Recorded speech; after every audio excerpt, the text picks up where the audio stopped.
October 14, 2024, in Baltimore, Maryland, police were called to a home on the 2200 block of Aiken Street for a report of an unresponsive child.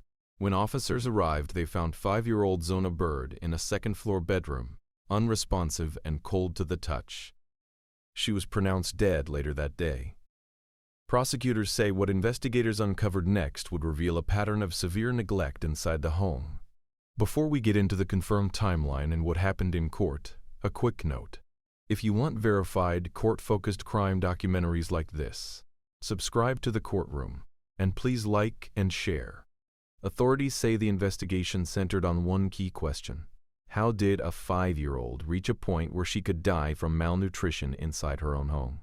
According to the Baltimore City State's Attorney's Office, the medical examiner confirmed Zona weighed only 17.5 pounds at the time of her autopsy, and there was no evidence of physical trauma that would explain her death.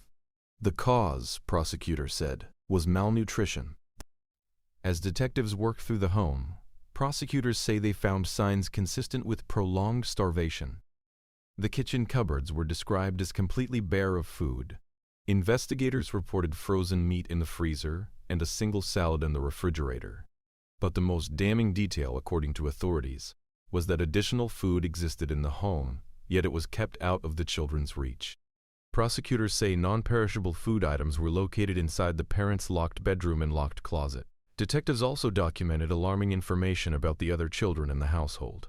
Authorities say 3 siblings were inside the home when police responded. All were taken to a hospital for evaluation.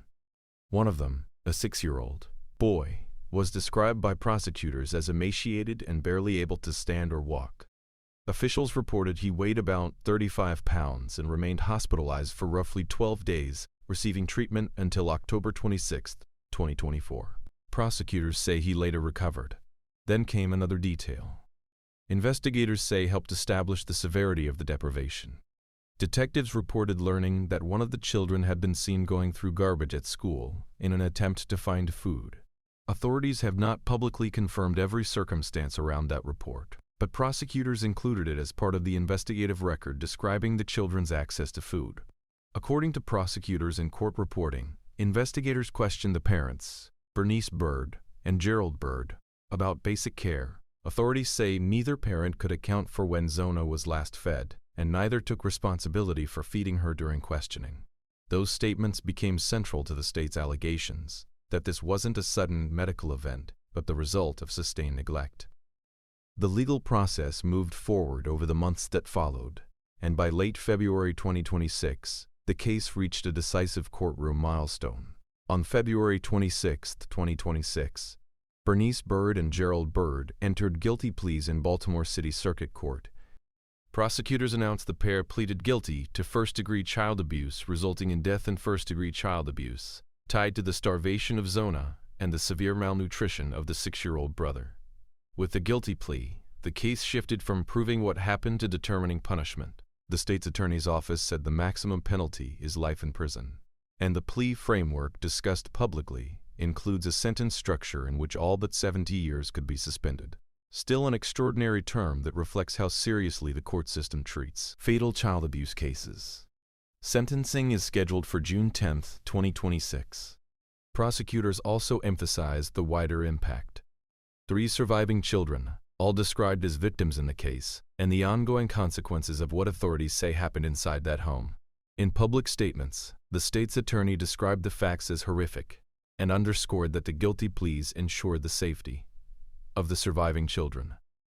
Moving forward, it's important to be legally precise here. Because these are criminal proceedings, the court record and what officials have publicly confirmed matters.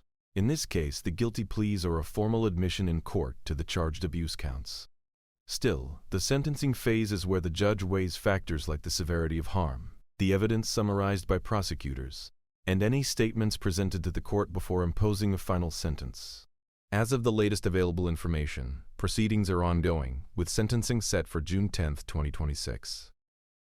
Thank you for watching The Courtroom, and a sincere thank you to everyone who subscribed, liked, and shared.